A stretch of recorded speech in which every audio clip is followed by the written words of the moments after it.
भवातीतं त्रिगुणरहितं सद्गुरु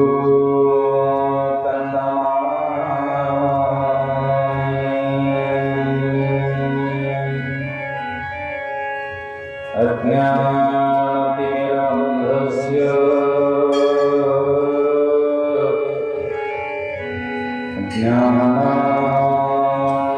ज्ञानाञ्जनशलाकया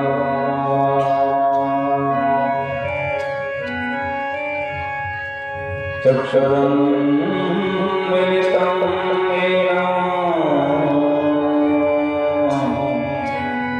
तस्मै श्रीगुरवे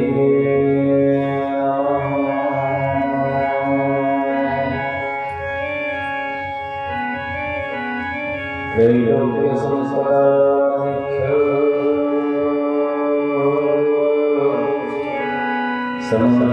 समयक्षमभिद्यये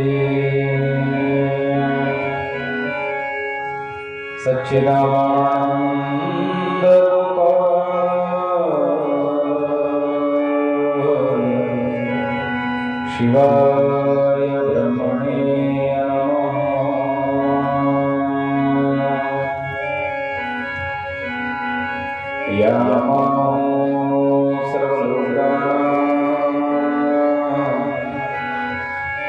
प्रकृतिं शस्त्रपाणिः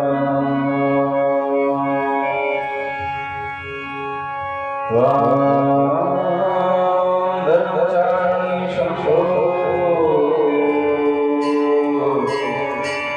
प्रणमामि परं शिवम् प्रणमामि परं शिवम् प्रणमामि परं शिवम्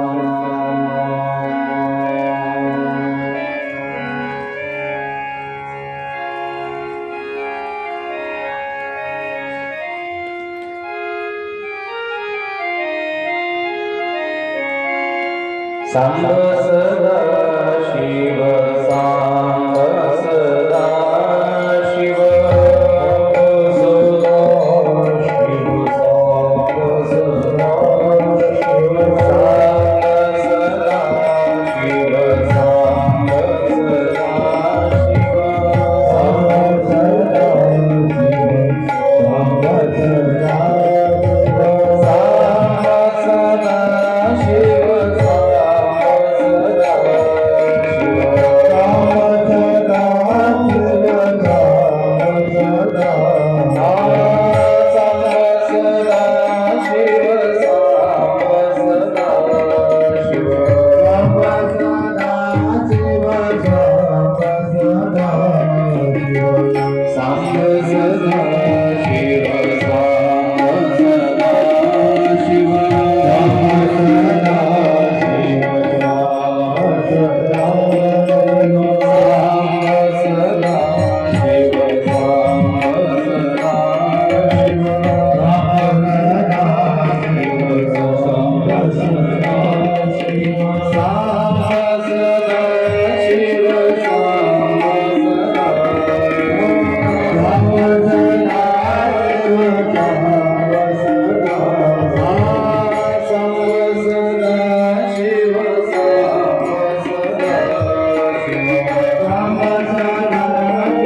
गुरु बसवलिंगाय नमः श्री गुरु बसवलिंगाय नमः श्री गुरु बसवलिंगाय नमः श्री गुरु बसवलिंगाय नमः श्री गुरु बसवलिंगाय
विश्वविद्या विबोधकं विश्ववंदे सदा वंदे विश्वाराध्यां जगद्गुरु विश्वाराध्यां जगद्गुरु विश्वाचं विश्वचैतन्य विश्वाराध्य विश्वगुरु माझे आराध्य भगवान आशुतोष परमात्म्याला हृदय मंदिरामध्ये स्मरण करून त्रिकाल वंदनीय प्राप्त स्मरणीय देहाचे शिल्पकार पदवाक्य पदप्रमाण परावार दृष्टी वसुंधरा रत्न राष्ट्रसंत सद्गुरु डॉक्टर शिवलिंग शिवाचार्य गुरुमाऊलींच्या पवित्र चरण कमली शिरसाष्टांग दंडवत प्रणाम करून भगवान शिवाच्या पंचमुखापासून उत्पन्न झालेले श्रीमंत जगद्गुरु पंचाचार्यजी 12व्या शतकातील थोर समाज सुधारक क्रांतीचे जनक समताय जगज्योती महात्मा बसवण्णा 16व्या शतकातील तुमची आमची सर्वांची माऊली संजीवन समाधी राजे शिवयोगी संत शिरोमणी मन्नत माऊली तथा आमच्या वलंडी नगरीतील आमच्या आराध्य दैवत स्वानंद सुखनिवासी संजीवन समाधी राजे सद्गुरु राजोटेश्वरप्पा या सर्व दिव्य विभूतींच्या चरणी अनंत कोटी श्री साष्टांग दंडवत प्रणाम करून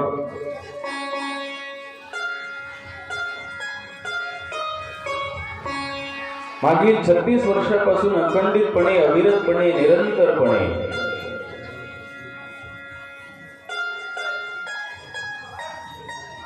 या कृष्णूर नगरीमध्ये संपन्न होत असणारा अत्यंत सुंदर असा अखंड शिवनाम संकीर्तन सप्ताह श्री ग्रंथराज परम रहस्य पारायण व शिवकथा ज्ञानामृत सोहळा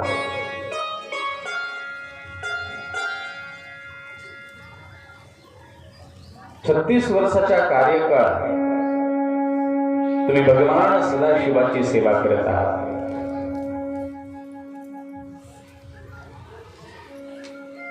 तिसऱ्या तपाची पूर्ती यावर्षी पूर्ण होणार आहे.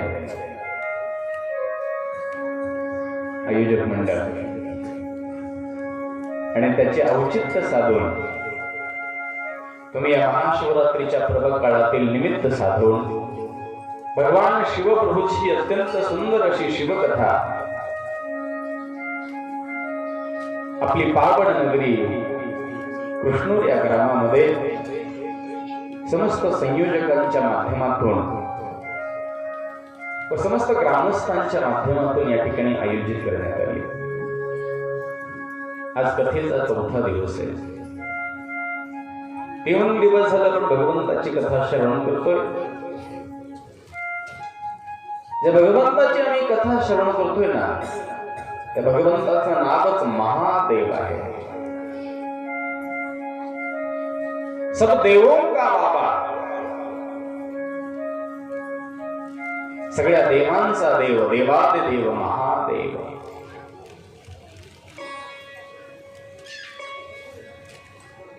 महादेव असे जया असे नाव, तेथे अभिप्राय तोची असे.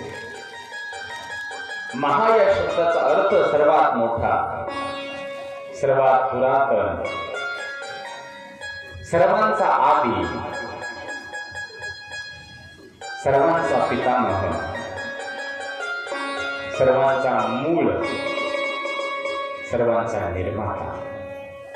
त्या भगवान आदिनाथाची, त्या भगवान महादेवाची ही सुंदर कथा आपण श्रवण करत आहोत. कालच्या कथेच्या प्रसंगी भगवान सदाशिवाच्या व जगन्मातेच्या आनंदमग्न अवस्थेतून भगवंताने अमृत तत्वातून या सृष्टीला निर्माण करणारे ब्रह्मदेव आणि त्याला चालवणारे, त्याचं पालक तत्व स्वीकारणारे विष्णुदेव यांची निर्मिती केली. त्या निर्मितीतून चराचर विश्वाची निर्मिती करण्याचं आव्हान भगवंताने या दोघांवरती केलेलं आहे. दोघांनाही भगवंताने कृपा प्रसाद देऊन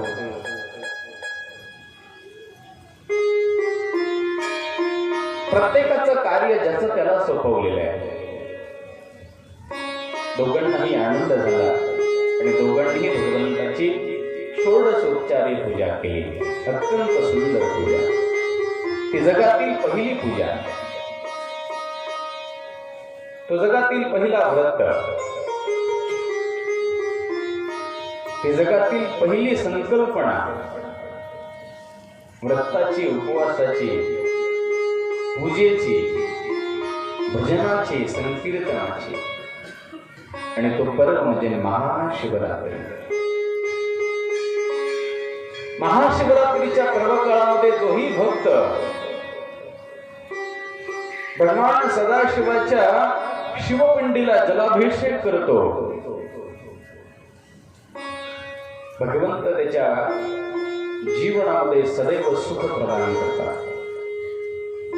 जो व्यक्ती दुग्ध अभिषेक करतो, भगवंत त्या घरामध्ये सदैव संतृप्ती ठेवतात. जो व्यक्ती घृत अभिषेक करतो, तुपाचा अभिषेक करतो, भगवंत त्या ठिकाणी सदैव त्या कुटुंबामध्ये सुख, शांती आणि औदार्य प्रदान करतात. जो व्यक्ती पंचामृताने भगवंतांना अभिषेक करतो, त्या कुटुंबामध्ये प्रत्यक्ष भगवंत उपस्थित राहून त्याचं कार्य सांभाळतात. एवढा महान पर्व म्हणजे महाशिवरात्र. तुम्ही कुण्याही जातीचे राहा, कुण्याही पंथाचे राहा, कुण्याही विचारधारणेचे राहा, कुठल्याही संप्रदायाचे राहा,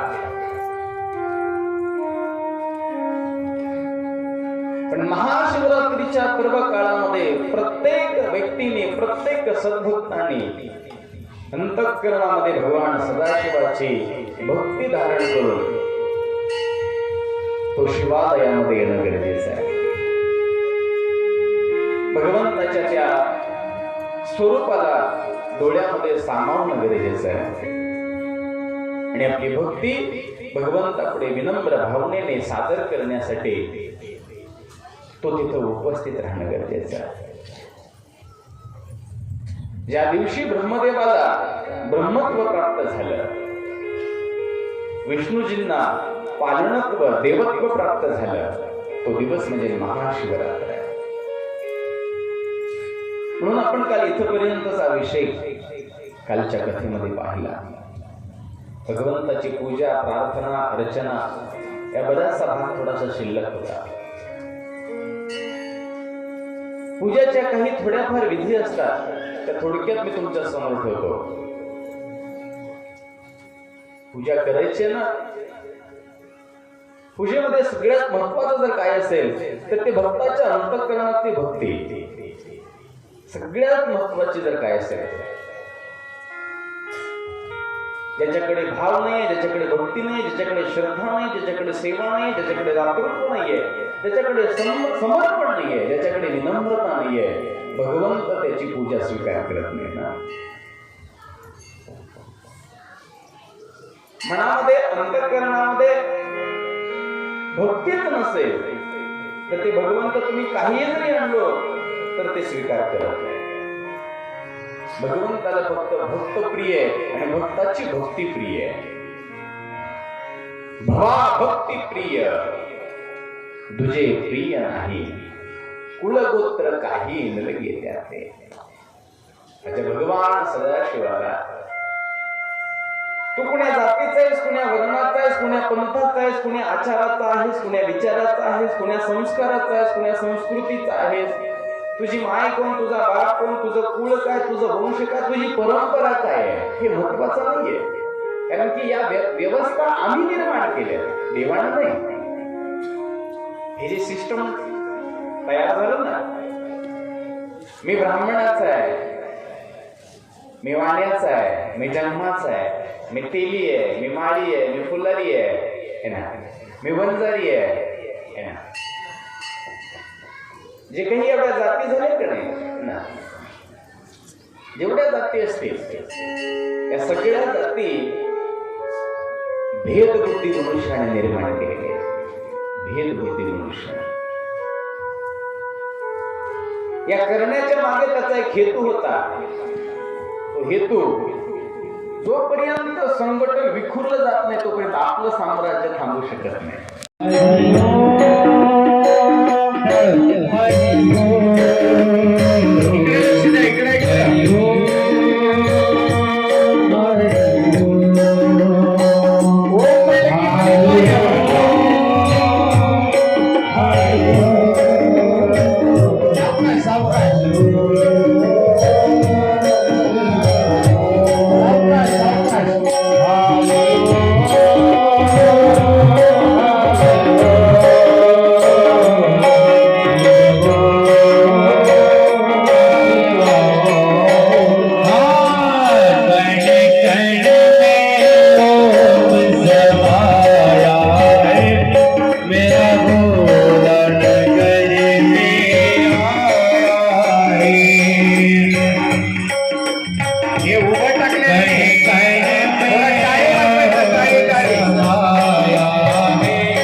कैसे तुम्हारी माया है।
तुम्ही मला पुन्हा जर इन्व्हाइट केलं, मी येणार आहे का? नाहीये. एक नैमित्तिक कारणावरती मी तुमच्याकडे आलोय. एक प्रसंगावधानाने आपण या भजनाचा आनंद घेणार, बाकी काही नाही. आणि जीवनामध्ये फक्त आनंद घ्यायचा आहे. कुठल्याही वेळेला, कुठल्याही समयाला आणि कुठल्याही परिस्थितीमध्ये फक्त आनंद उपभोगा. ही संधी जर पुन्हा गेली ना, तर ही संधी वन्स मोर नाहीये.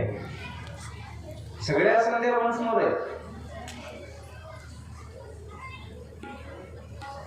पुनर्मित्रम पुनर्वित्तम पुनर्भार्या एतत् सर्व पुनर्लभ्यम न शरीरः पुन्हा पुन्हा. पैसा आज नाही उद्या आहे, उद्या आहे आज नाही. मित्र आज आहे उद्या नाही, उद्या आहे आज नाही. एखाद्याची जाऊन गेली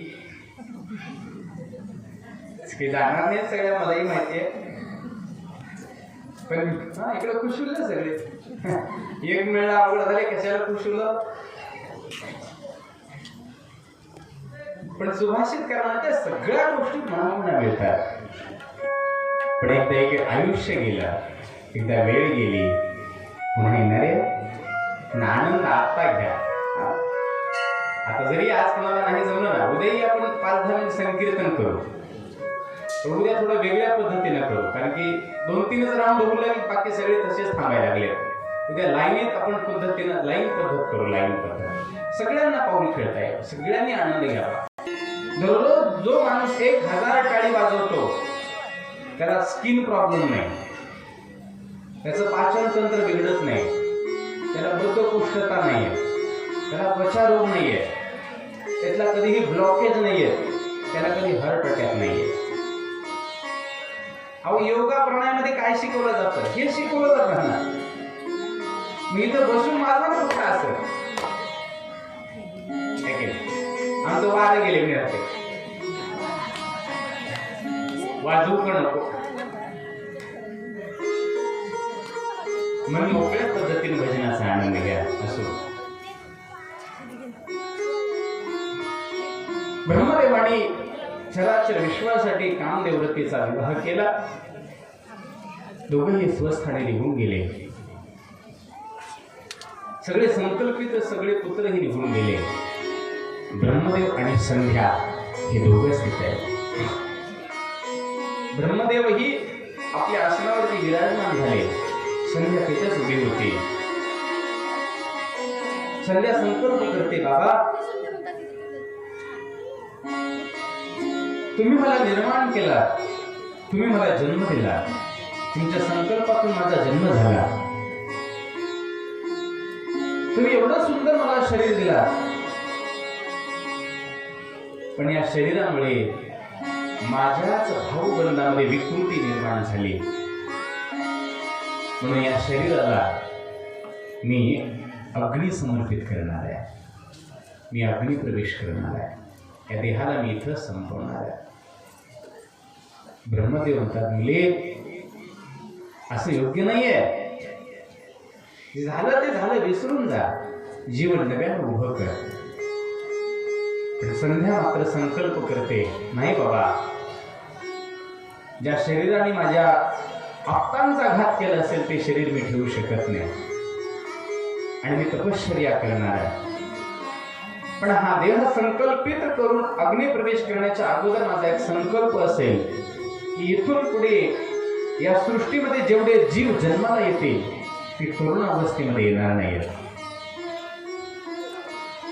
कारण की तरुण अवस्थेमध्ये जो जीव जन्माला येतो तिथे प्रेम, वात्सल्य, करुणा, दया, मातृत्व या भावना राहणार नाही. आणि या भावना जर नसतील तर त्या जगण्याचा अर्थ नाहीये. म्हणून एक नियम मी करणार आहे भगवंताच्या कृपा प्रसादातून, त्याच्या वरदानातून, की या जन्माला 4 पद्धतीच्या अवस्थेमध्ये विभागलं जाईल. बाळ ज्या वेळेला जन्माला येईल त्यावेळेला शिशु रूपाने येईल. आईचं दुग्धपान जोपर्यंत करत आहे तोपर्यंत तो शिशु असेल. ज्या वेळेला अन्नाचं प्राशन करेल तेव्हा तो कुमारी अवस्थेमध्ये येईल.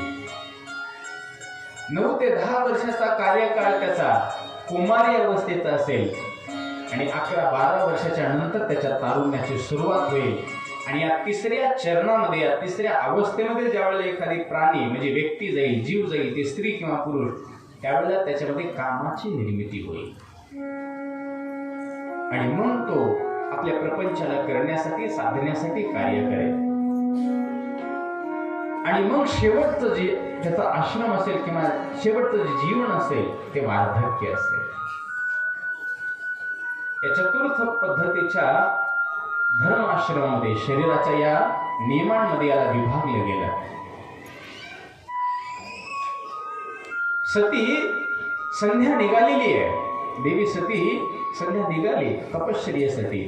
ब्रह्मदेवाला लक्षात आलं, ब्रह्मदेवाने आपली मानसपुत्र वशिष्ठांना आज्ञा केली, संध्या तपश्चर्या करण्यासाठी जाणार आहे, तिला तपश्चर्याचा योग्य मार्ग सांगा. तुम्ही गुरु होऊन त्यांचा अनुग्रह करा, तिला मार्गदर्शन करा आणि तिच्या संकल्पाला सिद्ध प्राप्त व्हावी, सिद्धी प्राप्त व्हावी, फळ प्राप्त व्हावं असा आशीर्वाद द्या. वशिष्ठांनी ब्रह्मदेवाची आज्ञा घेतली आणि संधीला वनामध्ये गाठलं. संधीला योग्य पद्धतीचं मार्गदर्शन करून ती भगवान सदाशिवाच्या प्रार्थना अर्चनेला लागली. सुंदर साधना झाली. त्या साधनाची फलश्रुती भगवान सदाशिव तिला वरदान देण्यासाठी उपस्थित झाले. भगवंतांनी वर विचारलं. त्यावेळेला संधीने आपल्या मनातली भावना व्यक्त केली, देवा, जे मी वर मागणार आहे ते तुम्हाला पूर्वीच ज्ञात आहे. ज्याच्यासाठी हा संकल्प केला तो संकल्प मी तुमच्या पुढे ठेवणार आहे. इथून जी मनुष्य योनी जन्माला येईल, जी जीव योनी जन्माला येईल, त्या जीव योनीमध्ये जन्मतः काम निर्माण असू नये, तर त्याला 4 पद्धतीच्या विभागामध्ये विभागलं जावं. जन्मतः जो जीव असेल तो शिशु असेल, आईचं दूध पान बंद झालं आणि अन्नप्राशन चालू झालं की तो कुमारी अवस्थेमध्ये येईल. आणि 10 वर्षाच्या कुमारी अवस्थेनंतर त्याला तारुण्याची सुरुवात होईल. त्यावेळेला त्याच्यामध्ये काम निर्माण व्हावा व त्यांनी ही प्रकृती चालवावी अशी माझी इच्छा आहे. भगवंत प्रसन्न होतात. संध्या, तुझी हे मागितलीस ना, हे तुझ्यासाठी नाहीये, हे विश्वाच्या कल्याणासाठी आहे. परोपकाराय पुण्याय, तुझी हा परोपकार केलीस ना, याचं पुण्य अमाप आहे आणि त्या पुण्याचं फळ मी तुला जाता जाता देईन. तू ज्या वेळेला इथं योगाग्नी देशील त्यावेळेला तुझं हे शरीर पूर्णपणे या योगाग्नीमध्ये संपेल. तू निजधामाला जाशील आणि पुन्हा एकदा तुझा जन्म होईल, ती अत्यंत तेजस्वी आणि अत्यंत विचारवंत स्त्री असतील, जगातील पहिली पतिव्रता स्त्री म्हणून तुला जगामध्ये मान्यता मिळेल. तू वसिष्ठांची पत्नी होशील. आणि त्या पद्धतीने ती वसिष्ठांची पत्नी अरुंधती झाली. जगातली पहिली पतिव्रता स्त्री म्हणून आजही संतांनी, ऋषींनी, महर्षींनी, ग्रंथांनी अनेकांनी तिचं वर्णन केलं. तीच अरुंधती पुढे आता सतीला उपदेश करत आहे, माता सीतेला उपदेश करत आहे, माता पार्वतीला उपदेश करत आहे. जेवढ्या पतिव्रत्या स्त्रिया झाल्या ना, या सगळ्यांना पतिव्रता धर्म काय आहे याचा नियम शिकवत आहे ती माता अरुंधती. जगातली पहिली पतिव्रता आहे आणि त्याची कीर्ती आजही आहे. आणि त्या नियमाप्रमाणे आजही तुम्ही आम्ही सगळेजण जगत आहोत. काळ पुढे सरकला, काही काळ लोटला, जिकडं तिकडं सगळं वातावरण शांत झालं. पण ब्रह्मदेवाच्या अंतःकरणामध्ये एक सळ मात्र झाली. ती सळ होती अपमानाची. माणसाच्या मनामध्ये कधी सळ राहू नये बरं का. सळ लक्षात आलं ना? पायामध्ये जर एखादी काटा जर रुतला म्हणजे टोचला आणि खुडला की ते सळ म्हणून सतत आम्हाला टोचत राहतात, दुखत राहतात, आम्हाला जाणीव कोणत्या सळ म्हणतात. तसं बऱ्याचशा व्यक्तींच्या मनामध्ये आपल्याच जवळच्या आप्पांविषयी सळ असते. ती सळ पुढच्याला त्रास देत नाही, ती सळ आपणाला त्रास देते. कारण ती सळ आपल्या पायात आहे, आपल्या मनात आहे, आपल्या बुद्धीत आहे, आपल्या विचारात आहे. म्हणून कधी कुणाविषयी सळ मनामध्ये ठेवू नका. आणि असेल तर आज संकल्प करा की आजपासून मी तिच्याविषयी कधी वाईट बोलणार नाही.